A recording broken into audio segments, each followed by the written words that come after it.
Hello everyone, नमस्कार। एक बार फिर स्वागत है आप सभी का लोगाजी क्लासेस के बीए प्लेटफॉर्म पर। बीए फर्स्ट ईयर की पॉलिटी के अंतर्गत दोस्तों डिस्कस करते हुए आज हम सेशन पे बात करेंगे जवाहरलाल नेहरू के, जो कि हमारे पूर्व और प्रथम प्रधानमंत्री रह चुके हैं, जो कि एक ऐसी पर्सनालिटी दोस्तों जिन्हें आधुनिक भारत का निर्माता के नाम से भी जाना जाता है। जी हाँ दोस्तों, कुछ बातें ऐसी है जो हमें नहीं पता और कुछ बातें ऐसी है जो पता नहीं होना चाहिए था, लेकिन हम उसके आधार पर इस पर्सनालिटी का तुलनात्मक मूल्यांकन कर देते हैं, जिस कारण से दोस्तों बहुत सारे लोग ऐसे हैं अभी भी भारत के अंदर ही जिन्हें इनका महत्व नहीं पता।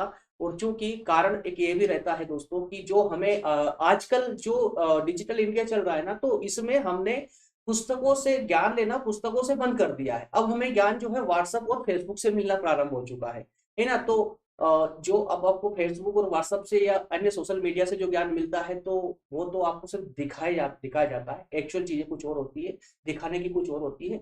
और आपको दिखाया भी इस स्तर पर जाता है कि फिर आपको वही सच लगने लगता है। दोस्तों, जितनी भी हमने नकारात्मक बातें अभी तक नेहरू जी के बारे में सुनी है, ऐसा कुछ भी नहीं है। इनका व्यक्तित्व एक अलग ही था दोस्तों, अलग ही था। क्योंकि राजनीति में तो होता ही है ना कि एक पर्सनालिटी को उभारने के लिए दूसरी पर्सनालिटी को दबाना ही पड़ता है, तब कहीं जाकर के वो प्रथम पर्सनालिटी फेमस हो पाती है। तो उन सब बातों से अलग होकर दोस्तों हम एक छात्र हैं, और छात्र होने के नाते हमें वास्तविक ज्ञान का होना आवश्यक है ना। तो किसी सोशल मीडिया की बातों में ना आकर के दोस्तों पुस्तक पर अपना पूरा फोकस कीजिए, पुस्तक की बात मानिए, जो किताबें आपकी बोलती है वही सच होता है। चलिए दोस्तों, तो बाकी तो इनका इंट्रोडक्शन आज के सेशन में हो ही जाएगा। जो क्वेश्चन आंसर तो हम डिस्कस करेंगे, उसी से आपको पता चल जाएगा कि इनकी कितनी सारी कैसी कैसी बातें थी, जो हम कौन से ऐसे उच्च विचार थे, बड़े बड़े कार्य थे जिनको देश आज भी फॉलो करता है। दोस्तों, एक स्थिति वो थी 1947 की, जब इंडिया भूखे मर रहा था, खाने के लिए हमारे पास अनाज नहीं था। उस समय दोस्तों सभी यूरोपीय देशों ने, अमेरिका तक ने दोस्तों, सभी ने जो है अनाज देने से, फंड देने से मना कर दिया था। उस समय हमारे देश में वो अनाज आया था खाने के लिए जिसे सुअर खाते थे। उनके देशों में सुअर को डाला जाता था खाने के लिए, वो अनाज हम इंडियनों को खाने के लिए दिया था। उस समय में उस व्यक्ति ने भारत को खड़ा करके दिखा दिया, जबकि पूरा विश्व ये भविष्यवाणी कर चुका था कि 5 साल से ज्यादा इंडिया टिक नहीं पाएगा, इंडिया समाप्त हो जाएगा। लेकिन उस स्थिति से ये व्यक्ति बाहर निकालकर इस देश को लेकर आया और आज विश्व पटल पर जो स्थापित करा है हुआ है, तो सबसे बड़ा योगदान इनका ही रहा है। तो इस प्रकार से दोस्तों इस आधार पर हम ये मान सकते हैं, बिल्कुल मान सकते हैं कि अभी तक के जितने भी हमारे प्रधानमंत्री रहे हैं, सबसे सक्षम प्रधानमंत्री यही थे, जिन्होंने अपनी महानता को दिखाते हुए इंडिया को, भारत को दोस्तों 1947 की स्थिति से उभार करके और आज इस स्थिति में जो हम हैं, उसका पूरा श्रेय अगर हम कहें दोस्तों तो जवाहरलाल नेहरू को भी जाता है। चलिए, बहुत हो चुका है। अब हम बात करते हैं अंदर, बाकी इनके जो सवाल, हम जिस सवालों पर हम डिस्कस करेंगे उनसे ही दोस्तों हमारा आज का सेशन, आज का जो डाउट है हमारे वो क्लियर हो जाएंगे। एक मिनट, चलिए। तो वन बाय वन करके दोस्तों सभी को हम क्लियर कर लेते हैं। जितने भी क्वेश्चन है, सभी क्वेश्चनों को पूरी बारीकी से हम सभी पर डिस्कस करेंगे वन बाय वन करके। चलिए, स्लाइड में दोस्तों आपको कुछ क्वेश्चन दिखेंगे, इन क्वेश्चनों को पढ़ना आवश्यक है। जितने भी क्वेश्चन हम आज के सेशन में डिस्कस करने वाले हैं, उन सभी क्वेश्चनों को हम पहले स्लाइड में लेकर आ चुके हैं, जिससे कि आप इनको पढ़ेंगे तो आपको ये समझ आएगा कि हम अंदर कौन कौन से क्वेश्चनों को पढ़ने वाले हैं। एक बार इनको थोड़ा सा पढ़ लीजिएगा।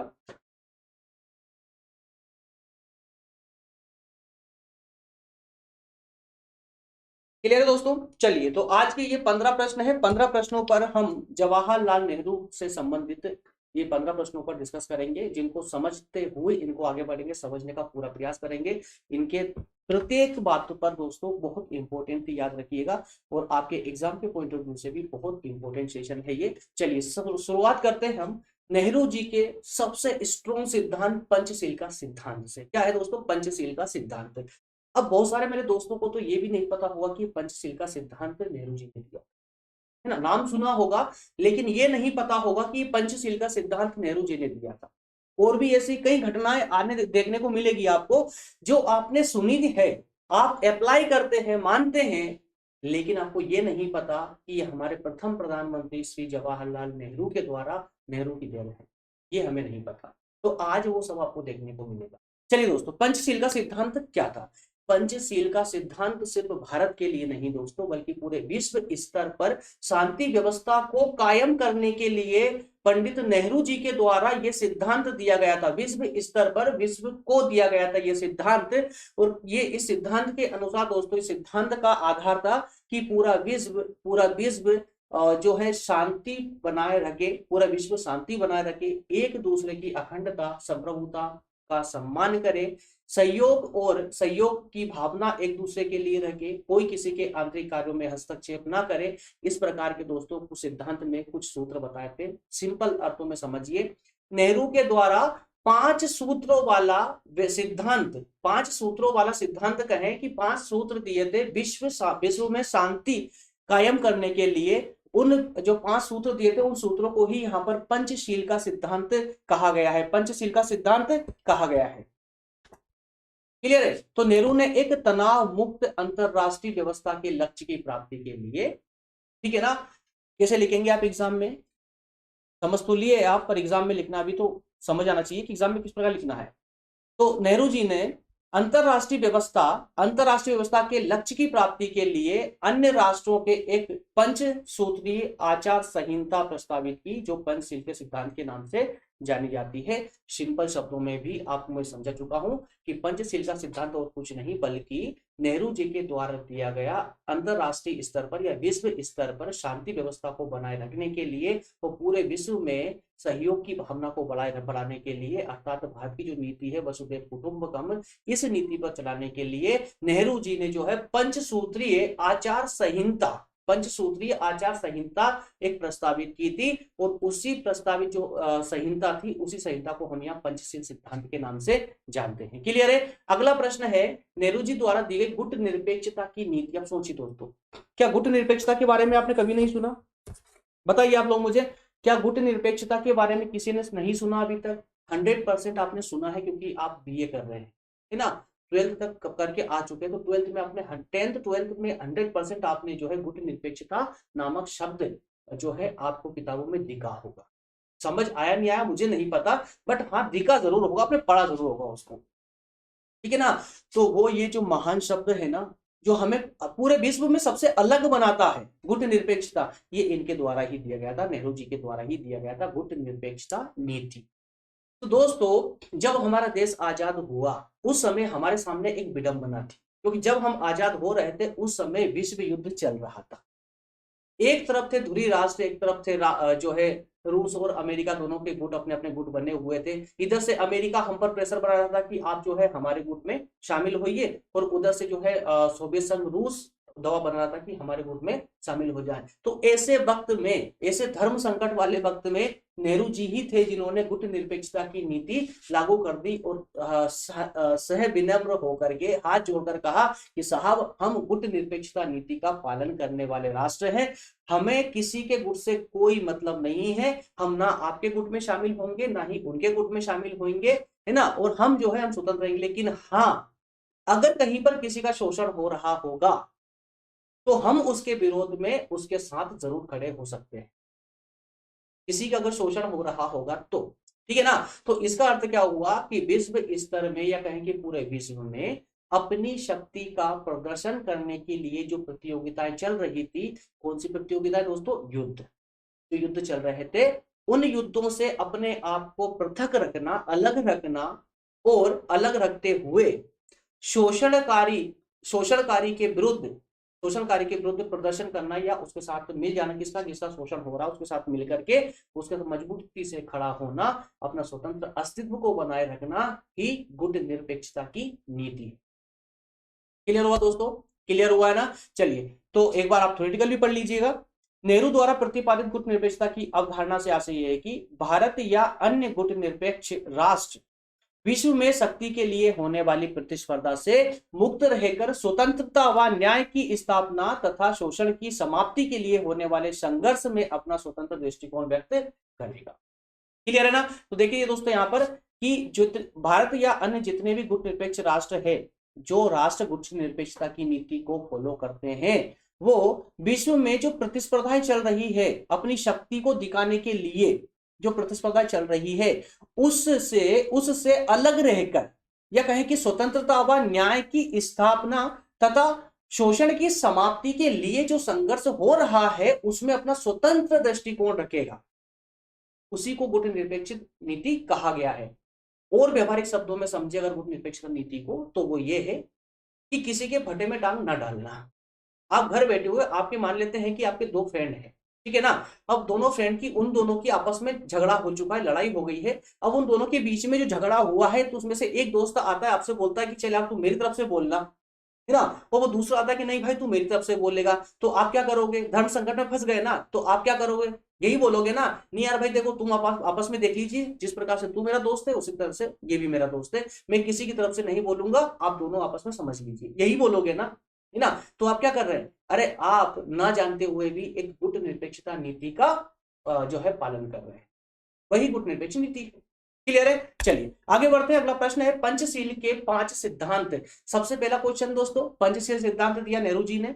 तो पंचशील में जो 5 सूत्रों की बात की गई है ना, 5 सूत्रों की जो संहिता जो प्रस्तावित की थी उन्होंने, तो 5 सूत्रों की जो 5 सूत्र थे वो कौन से थे दोस्तों। तो सबसे पहला सूत्र था आक्रमण न करना। पहली एडवाइस थी नेहरू जी की पूरे विश्व को कि भाई कोई किसी पर आक्रमण मत करो यार, आक्रमण करने से कभी किसी का भला नहीं हुआ है ना। दूसरा था कि अखंडता और संप्रभुता का सम्मान करना। भाई जिस प्रकार से आप अखंड हैं, जिस प्रकार से आप संप्रभु है, विश्व का प्रत्येक राष्ट्र उस अधिकार का अधिकारी है कि उसे भी वो अधिकार होना चाहिए अपने आप में संप्रभु होने का, उस अपने आप में जो है अखंड होने का उसे भी अधिकार होना चाहिए। इसलिए कृपया करके आप जिस प्रकार से आपका मान सम्मान है ना, उसी प्रकार से आप दूसरे के मान सम्मान की भी परवाह कीजिए, उसका सम्मान कीजिए, ठीक है ना।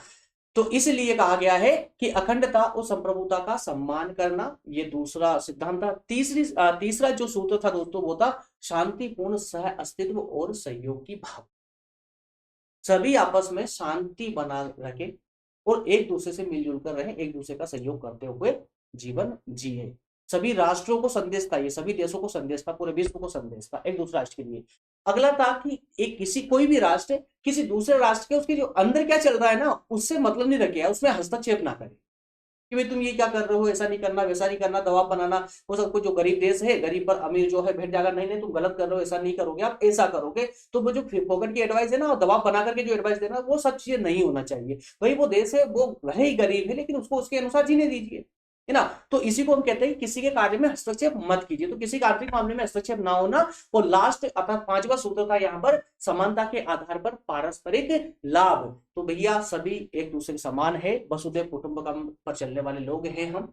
तो सभी एक दूसरे में सभी राष्ट्र अपने अपने लिए समान है, सब एक दूसरे के लिए समान होना भी चाहिए। इसके अलावा सब पारस्परिक लाभ के सिद्धांत पर कार्य करें। अगर आप किसी से अर्थ रखते हैं, मतलब रखते हैं, तो फिर आपको भी जो है सोचना, उसके लिए सोचना होगा। अर्थात ये कि अगर आप सोचते हैं कि किसी देश से आपको कोई मुनाफा होने वाला, कोई फायदा होगा, तो ऐसा नहीं कि सिर्फ आप उसका शोषण करें, सिर्फ आपका मुनाफा हो, बल्कि उस देश को भी आपसे फायदा होना चाहिए। यही था दोस्तों पारस्परिक लाभ। तो ये 5 सिद्धांतों की, पंचशील सिद्धांत के अंतर्गत 5 सूत्रों की बात की गई थी।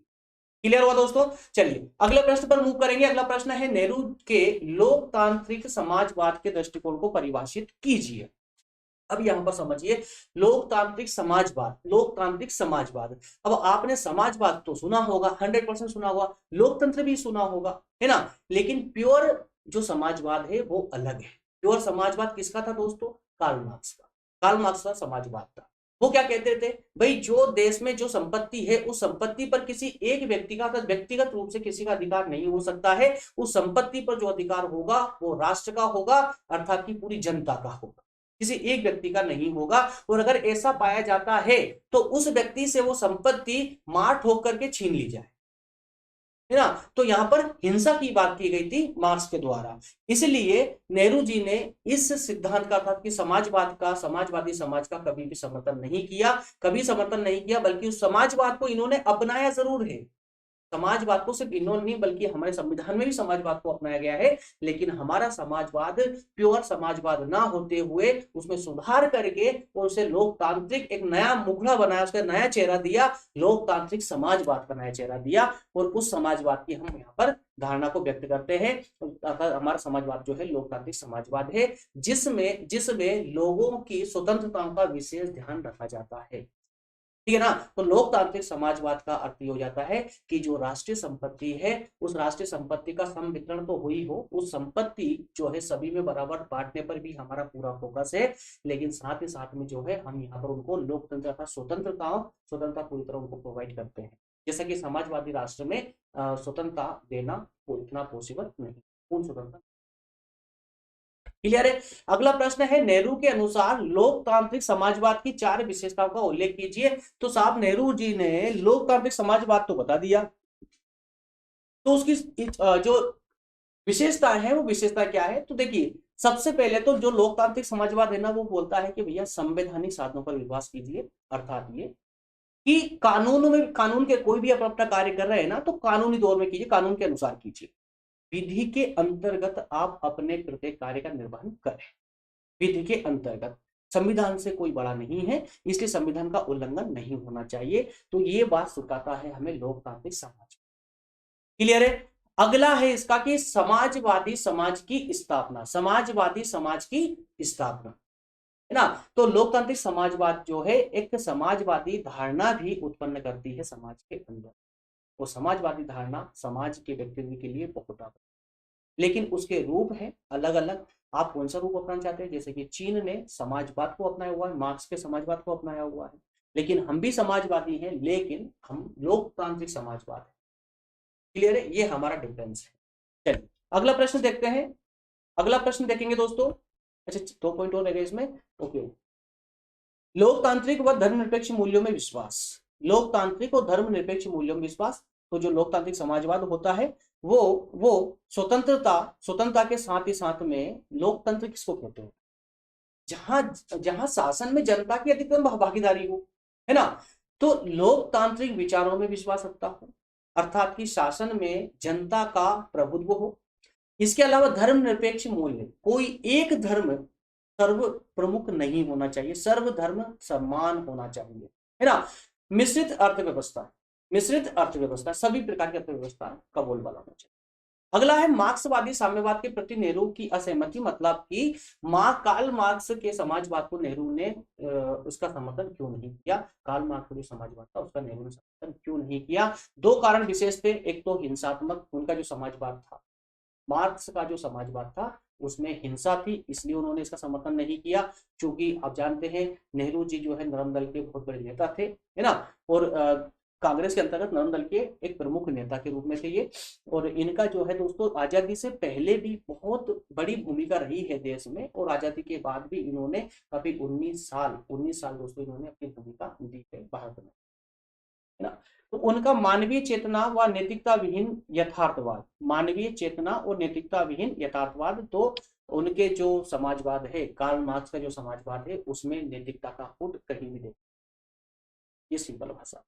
चलिए अगला प्रश्न पर बात करेंगे, नेहरू के राष्ट्रवाद की अवधारणा। अच्छा, राष्ट्रवाद तो मैं आपको पहले भी बता चुका हूं, क्या होता है दोस्तों राष्ट्रवाद? राष्ट्रवाद का सिंपल सा अर्थ होता है एक देश के प्रति प्रेम की भावना, या देश के प्रति, किसी अपने राष्ट्र के प्रति देश प्रेम या समर्पण की भावना ही राष्ट्रवाद कहलाती। बस ये 2 शब्द रख लीजिए, समर्पण की भावना ही राष्ट्रवाद है, या देश प्रेम और समर्पण की भावना ही राष्ट्रवाद है। समर्पण किसके प्रति? देश के प्रति। जब व्यक्ति में देश के प्रति समर्पण आ जाता है या समर्पण की भावना आ जाती है, वही राष्ट्रवाद है। अब यहां पर समझिए कि नेहरू की राष्ट्रवाद की धारणा क्या थी। देखिए, नेहरू ने राष्ट्रवाद के सीमित, उदार और संतुलित स्वरूप का समर्थन किया है। अब यहाँ दोस्तों थोड़ा सा बारीकी से समझना पड़ेगा आपको, अन्यथा नेहरू के विचारों में आप थोड़े से यहाँ पर उलझ जाओगे, और ये उलझने तो मैं दूंगा नहीं, आप लोग जरा समझिए इसको। नेहरू जी ने कहा है कि नेहरू के अनुसार जो है राष्ट्रवाद के सीमित, उदार और संतुलित स्वरूप, सीमित, उदार और संतुलित स्वरूप, इसका समर्थन किया है। इसका मतलब क्या हुआ भाई? राष्ट्रवाद मतलब ये कब की बात कर रहे हैं दोस्तों? ये कब की बात कर रहे हैं? राष्ट्रवादी धारणा कब आई थी, कब की बात है? ये आजादी से पहले की, है ना। तो आजादी से पहले राष्ट्रवाद अर्थात कि भारतीय जनता में देश के प्रति प्रेम और देश के प्रति समर्पण जगाने वाली भावना का अगर आप प्रचार प्रसार करेंगे या लोगों को जगाना चालू करेंगे ना, तो उन लोगों के जगने से पहले उधर ब्रिटिश सरकार जाग जाती है ना, और फिर लाठियों की बर्फबारिश कर देती है ना। और चूंकि एक बात और थी कि ये नरम दल के नेता थे, इसलिए संवैधानिक तरीकों में ये विश्वास करते थे, उचित साधनों में विश्वास करते थे। तो गांधी जी के भी करीबी थे, महात्मा गांधी जी के भी करीबी थे, है ना। तो काफी एक सहनशील व्यक्ति थे, ये शांत स्वभाव वाले व्यक्ति थे। इस कारण से उन्होंने राष्ट्रवाद के सीमित, उदार और संतुलित स्वरूप का समर्थन किया, ना कि दोस्तों उग्र, ना कि उग्र विचारों का, ना कि उग्र विचारों का। अब जिसने उपनिवेशी समाजों में जन समूह को एकता के सूत्र में बांध दिया, अर्थात कि गुलाम भारत, उपनिवेशी समाज मतलब क्या दोस्तों, गुलाम भारत। तो गुलाम भारत में जन समूह जनता को एकता के सूत्र में बांध दिया, एकता के सूत्र में बांध दिया। उन्होंने जातीय अहंकार तथा साम्राज्यवादी भावनाओं के उग्र और संकीर्ण राष्ट्रवाद का पूरी तरह विरोध किया। क्लियर है? अच्छा, राष्ट्रवाद धारणा क्लियर हो चुकी दोस्तों। चलिए अब अंतरराष्ट्रीयवाद और समझ लीजिए। अंतरराष्ट्रीयवाद क्या है? अंतरराष्ट्रीयवाद क्या है? एक लाइन में याद रखिए, वसुधैव कुटुंबकम। क्या है? वसुधैव कुटुंबकम, यही अंतरराष्ट्रीयवाद है। जैसे नेहरू जी ने राष्ट्रवाद की बात कही है, भाई अपने राष्ट्र के प्रति प्रेम होना चाहिए, अपने राष्ट्र के प्रति समर्पण की भावना होना चाहिए, वही राष्ट्रवाद है। तो अब अंतरराष्ट्रीयवाद क्या होगा? तो यार इसी जो भावना है ना आपकी, इस भावना को थोड़ा और खींच दीजिए और बड़ा कर दीजिए, मतलब देश की बाउंड्री पार करा दीजिए, पूरे विश्व में पहुंचा दीजिए। भाई पूरा विश्व हमारा है, वसुधैव कुटुंबकम क्या बोलता है? भाई पूरा विश्व हमारा है ना, और हम विश्व के हैं। तो यही तो है, यही आपकी अंतरराष्ट्रीयवाद है। नेहरू जी के विचार भी यही थे। ठीक है, तो नेहरू के अनुसार मानव का कल्याण, संघर्ष और तनावों से मुक्ति, तीन बातें याद रखना। व्यक्ति का कल्याण, पूरे अंतरराष्ट्रीय मतलब इस विश्व के सभी राष्ट्रों का एक ही लक्ष्य होना चाहिए, मनुष्य का कल्याण, मनुष्य का कल्याण और संघर्ष और तनावों से मुक्ति, यही अंतरराष्ट्रीयवाद है। तो नेहरू ने दोस्तों इस कार्य के लिए पंचशील का सिद्धांत भी दिया था। उस पंचशील के सिद्धांत में एक सूत्र था उनका, शांतिपूर्ण सह अस्तित्व का। शांतिपूर्ण सह अस्तित्व का एक सूत्र था, शांतिपूर्ण सह अस्तित्व का। जो तीसरे सूत्र की हमने बात की थी दोस्तों, शांतिपूर्ण सह अस्तित्व, शांतिपूर्ण सह अस्तित्व, ये अंतरराष्ट्रीयवाद के लिए ही दिया गया था। तो शांतिपूर्ण सह अस्तित्व क्लियरली बताता है भैया कि आप जो भी कार्य कर रहे हैं उसे मानव मात्र का भला होना चाहिए, मानव मात्र का कल्याण होना चाहिए।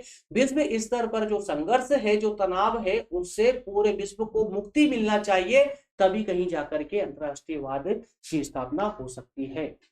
अगला प्रश्न है, इनकी दो रचनाओं के नाम बताइए। भाई साहब इन्होंने दो किताबें लिखी थी, बहुत इंपॉर्टेंट है और आपको पढ़ना भी चाहिए, पढ़ना चाहिए। मार्केट से लेकर आइएगा इन किताबों को, बहुत बड़े विचार है इनके अंदर। भारत की एकता और भारत की खोज, भारत की एकता और भारत एक खोज, समझिए। भारत की एकता और भारत एक खोज, दो किताबों के नाम है जो नेहरू जी के द्वारा लिखी गई थी। अब समझिए यार, उस समय वाकई में क्या नेता हुआ करते थे, क्या मतलब क्या नेता मिले थे हमें। जैसे आजादी हमको मिली, वैसे ही जितने भी नेता थे हमारे, वाकई में ऐसा उस समय में मान लेते हैं अगर 100 नेता थे ना, तो उसमें से कम 90 नेताओं ने आज किताबें लिखी थी, जो बड़ी प्रसिद्ध किताबें, महान व्यक्तित्व झलकाती इन किताबों में झलकता है। और वो किताबें आज भी उनसे बहुत कुछ हमें सिखाती है। और आज के नेताओं को देखिए, अगर 100 नेता होंगे तो उसमें से एक आध कोई नेता मिल जाए, बहुत बड़ी बात है, जो किताब लिखता। तो उस समय एक सोच थी, उस समय के नेताओं में एक लक्ष्य था, राष्ट्रवाद था। आज के नेताओं में वो राष्ट्रवाद मुझे तो नहीं दिखता कि किसी नेता में हो वो राष्ट्रवाद, आपको दिखता हो अलग बात है, पर लगता नहीं कहीं राष्ट्रवाद पर कार्य करते हैं ये, है ना। बल्कि ये तो परिवारवाद पर, मुझे ऐसा लगता है परिवारवाद पर भी कार्य चल।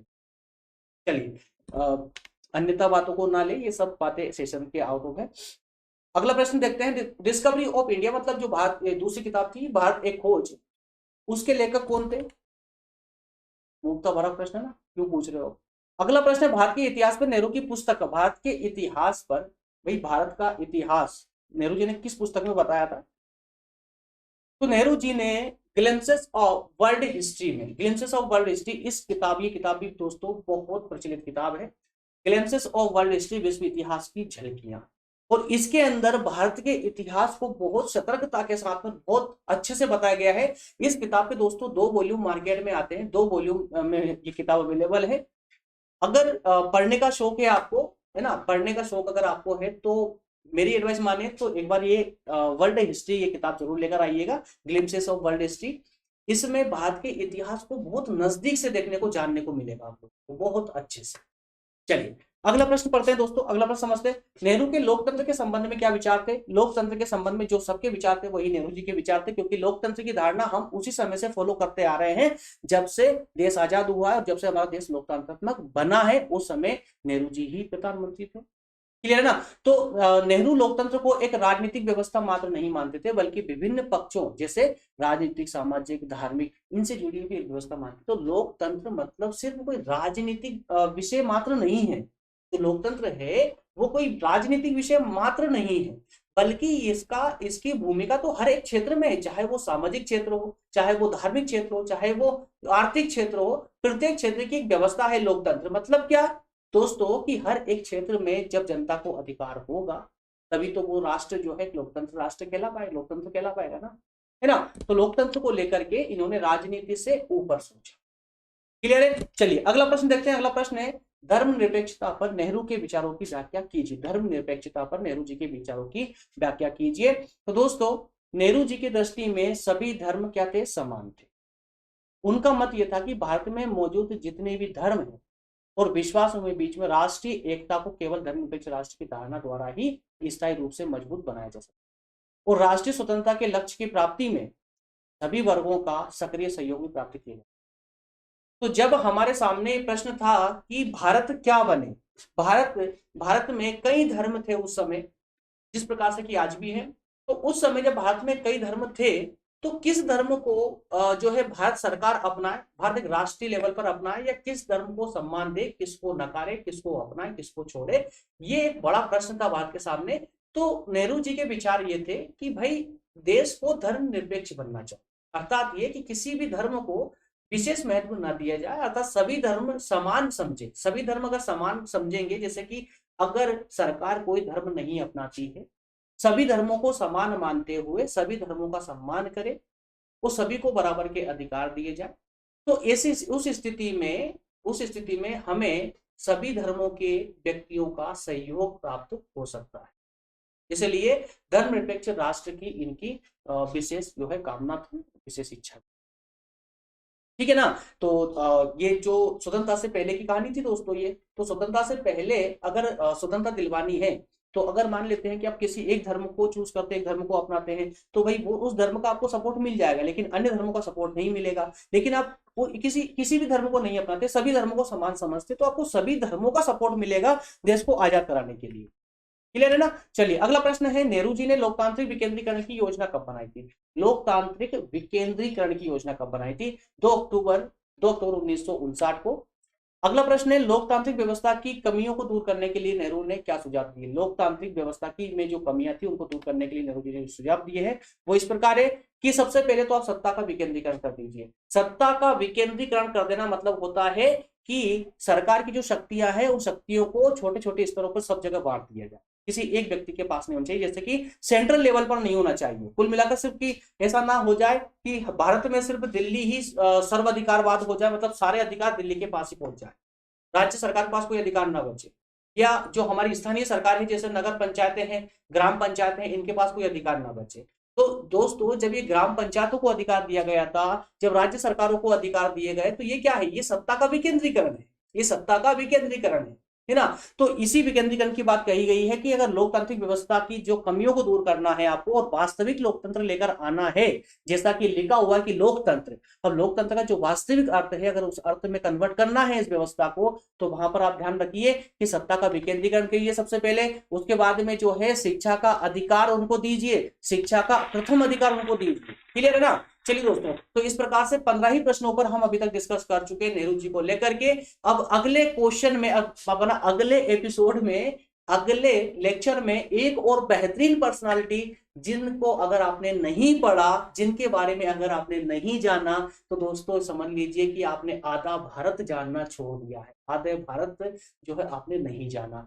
बहुत बड़ी पर्सनालिटी। आप चाहे किसी भी कास्ट से बिलोंग करें, चाहे आप किसी भी रिलीजियस से बिलोंग करें, चाहे आप फर्स्ट ईयर के स्टूडेंट हो ना हो, चाहे बीए के स्टूडेंट हो ना हो, चाहे आप कुछ भी, चाहे आप गृहस्थ आश्रम में ही क्यों अपना जीवन व्यतीत कर रहे हो, लेकिन आपको अंबेडकर के बारे में अगर आपने नहीं जाना, समझ लीजिए कि आपने आधे भारत की जानकारी को छोड़ दिया है। चलिए दोस्तों, मिलेंगे इस बेहतरीन पर्सनालिटी के साथ में, इनसे संबंधित कुछ प्रश्नों को लेकर आएंगे इसी प्रश्न सीरीज की तरह। और आपको फिर से बता दूं दोस्तों, मात्र 14 सेशन हमारे टोटल इस सीरीज के अंतर्गत होंगे, 14 सीरीज टोटल होंगे, ठीक है ना। और बहुत जल्दी दोस्तों हम इनको कवर कर लेंगे, कोई सेशन रुकेगा नहीं। कल संडे को भी मैं सेशन देता आप लोगों को दोस्तों, लेकिन कुछ टेक्निकली प्रॉब्लम आने के कारण, अब चूंकि यार डिजिटल है ना, तो सब कुछ ना कुछ प्रॉब्लम आ ही जाती है, तो कुछ प्रॉब्लम के कारण ही दोस्तों सेशन को रोकना पड़ा था। और हाँ दोस्तों, सेशन जो है जो शाम को 8 बजे होता है थर्ड ईयर का, उस सेशन को आज हम 7 बजे ही लॉन्च कर देंगे, 7 बजे उसका अनाउंस कर देंगे, 7 बजे सेशन चालू हो जाएगा वो। तो थोड़े से अभी जो 3 और 6 के जो सेशन थे, 3 बजे और 6 बजे वाले थोड़े से लेट चल रहे हैं।